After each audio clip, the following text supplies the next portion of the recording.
Good morning दोस्तों, मैं Gautam Singh Gokul classes में आप सभी का स्वागत करता हूं। आज आपके लिए लेकर आया हूं स्टील रूल। स्टील रूल क्या है, स्टील रूल के प्रकार, स्टील रूल के उपयोग और सावधानियां के बारे में आपको बताऊंगा। कैसे मेजरिंग करते हैं इसके बारे में भी मैं आपको बताने वाला हूं। आप वीडियो को लास्ट तक देखें, आपको पूरी जानकारी दूंगा स्टील रूल के बारे में। दोस्तों, आपने अभी तक हमारे चैनल को सब्सक्राइब नहीं किया है तो चैनल को सब्सक्राइब कर दें और बेल आइकन दबा दें ताकि अगले वीडियो का नोटिफिकेशन आपको मिल सके। दोस्तों, अगर आपको हमारा वीडियो अच्छा लगेगा तो शेयर ज़रूर करना। स्टील रूल क्या है? स्टील रूल जो है एक मापने का औजार है। स्टील रूल के प्रकार और उपयोग और सावधानियाँ। स्टील रूल के प्रकार। Standard steel rule. Standard steel rule क्या है? यह एक प्रकार का साधारण स्टील रूल है जिसका अधिकतम प्रयोग कार्यशाला में किया जाता है। इस पर इंच और सेंटीमीटर में निशान अंकित रहते हैं। इस स्टील रूल द्वारा कम से कम 1/64 इंच या 1/2 mm तक की माप ली जा सकती है। इसलिए यह स्टील रूल साधारण कार्यों के लिए बहुत ही उपयोगी है। यह प्राय 6 इंच से 48 इंच और 15 सेंटीमीटर से 120 सेंटीमीटर तक पाए जाते हैं, परंतु 6 इंच से 12 इंच और 15 सेंटीमीटर से 30 सेंटीमीटर साइज वाले स्टील रूल का अधिकतम प्रयोग किया जाता है। Flexible steel rule. इस प्रकार के स्टील रूल को देखने में स्टैंडर्ड स्टील के रूल की तरह होता है। इसको स्प्रिंग स्टील की पतली पत्ती से बनाया जाता है, इसलिए इसमें लचकपन अधिक होती है। इसकी अधिकतर प्रयोग वक्राकार आकृति वाले कार्यों को माप लेने के लिए किया जाता है, यानी वृत्ताकार। ये प्राय 6 इंच या 15 सेंटीमीटर लंबाई में पाए जाते हैं, परंतु कार्य के अनुसार इससे अधिक लंबाई वाले भी फ्लेक्सिबल स्टील रूल मिल जाते हैं आपको। Narrow rule.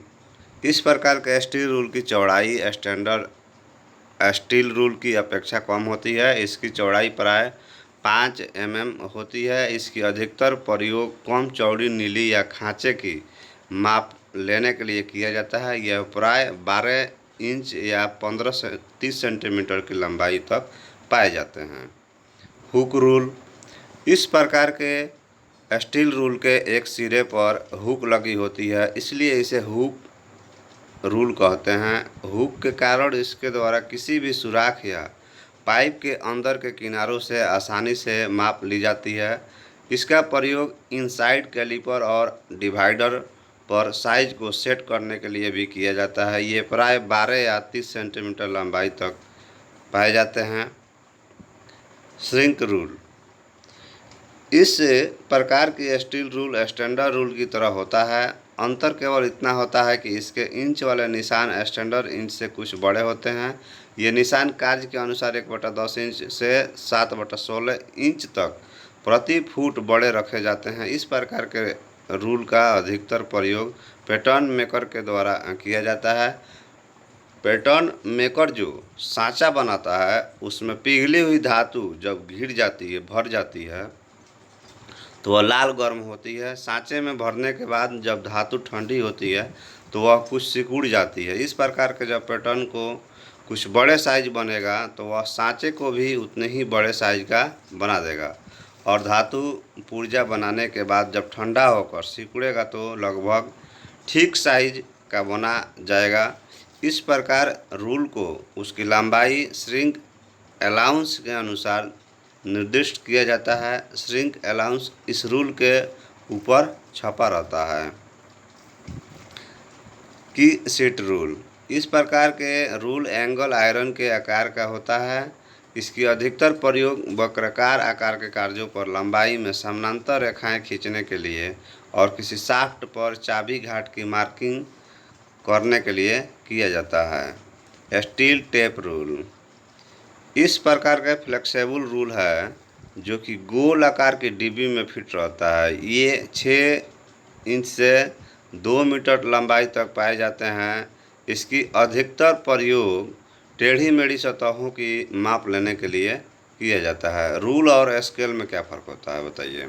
देखिए, रूल का अधिकतर प्रयोग वर्कशॉप में किसी जॉब की माप लेने और उसे चेक करने के लिए किया जाता है, जबकि स्केल का प्रयोग ड्राइंग और रेखा चित्र बनाने के लिए किया जाता है। आप इसको ध्यान में रखेंगे। स्टील रूल के उपयोग क्या है, इस पे हम बात करते हैं। Use of steel rule.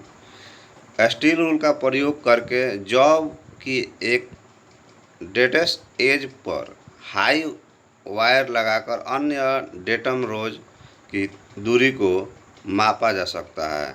Divider पर माप को ट्रांसफ़र करने के लिए अडले अडले के कैलिपर पर माप ट्रांसफ़र करने के लिए, आउटसाइड कैलिपर पर माप को ट्रांसफ़र करने के लिए, इनसाइड कैलिपर पर माप को ट्रांसफ़र करने के लिए स्टील रूल के उपयोग में सावधानियां क्या है। Precaution to be taken while using steel rule.